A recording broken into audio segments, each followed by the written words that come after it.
issue that's coming up, or it's already here right now. The difficulty that I have right now is how do we measure or come up with some sort of test to have a baseline for kids' physical fitness? What should we be looking for, and where could it come from? Thanks. Sure.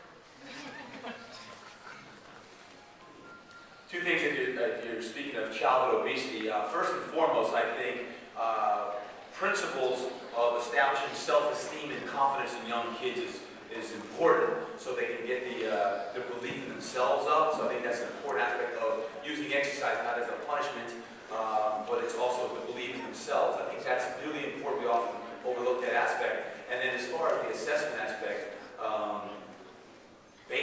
basic stuff I think for us, what we use at Fitness Quest 10 is best they can push-ups, some short runs, shuttles, but we're more about not, for the young kids that may be obese, it's more about the belief system and confidence in giving feedback versus just pure objective numbers on it. That's our stuff. Well, yeah, and that's good, but when you're trying to sell a school, either private or charter, and say, hey, this is what we want to bring to your organization, how do you project that on the table? I'm tracking on the self-esteem. Cool. So if you're approaching schools, private, public, obviously, hopefully you have some information from Grasso or ILCA. I think that's really good. Comment? As an analogy, we have a program in our performance center. It's called Back in the Game to train post-cancer children. And the problem, what we were approached with, the problem was when kids have cancer, they go through chemo. When they come out, they're so weak. And if you look it up on the internet, there really isn't a place in the country that has post-cancer fitness care. You do for overweight people, you have betting for drugs and stuff. You have nothing for cancer. And so after the kids, it was the doctors would say, just go play and it'll come back. But it didn't. And so we tried to start a program for the cancer kids. And what we had to do is we had to establish a standard that would be acceptable. We had to get a grant money. All right? And what happens with these kids is a kid, like a 14-year-old kid who had been an all-star Little League baseball player, and now he's not picked for gym class. So as Todd said, they get depressed, they don't want to go out and play, they stay home, they play their games, they become obese.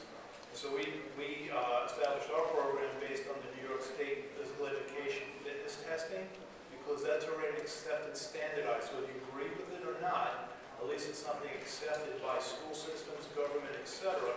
And then going through our program, we retested them based on that documentation or that standardized test that's accepted. And now we're getting grant money to continue to work with the kids.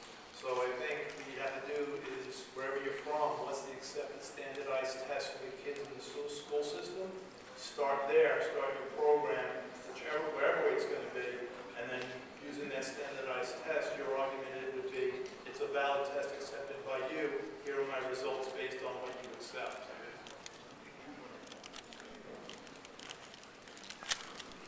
Todd brought up a good point. You brought up a good point about the self-esteem. When you were looking for some data, when you have an adolescent or you have a child who doesn't meet that good or average range for their age or gender, how do you feel? Yeah. So why don't we just do some baseline? You come up with a battery of tests. They're going to demonstrate what they can do from push, pull, changing directions, some shuttles, any body weight, let it be if it's a push-up or not, but compare them to them. In other words, what did they start with? Use your program, and then what were they afterwards? Now how does the kid feel when he starts at a baseline, and then do your programming, doing the same test, is done better. The problem I think you got with child obesity, I shouldn't say child obesity, with lack of fitness programming or participation, the kids are afraid to fail. And we need to promote not only self-esteem, but compare them to them. Because you're different than everybody else in here. You want to be compared with your limitations and your idiosyncrasies. So I think you can be successful that way and help promote that rather than comparing them to others of all sizes, all ages, or I should say all sizes and all different abilities in their age. We're setting them up. Try to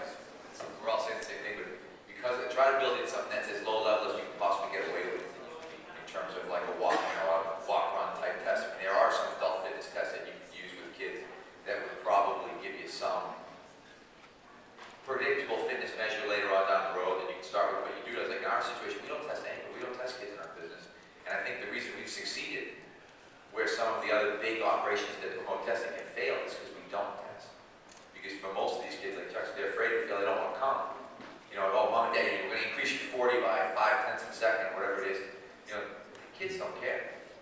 The parents care, but the kids are the ones that are coming. The kids are your word of mouth people. So, you know, the least you can get away with, and then when you're writing your grant, when you're building that stuff like Chuck said, make sure that you're building, you know, like a self-esteem life lesson component to it, building nutrition component to it. So when you give them all that, and then go as low as you can possibly go, you know, if you could just get away with a fitness test like we're going to do, like the Rockport walk test or something like that, the good thing is any kid you get involved in an exercise program is going to improve drastically on that test, and you're going to be able to show, because it's like, they say, figures lie and liars figure.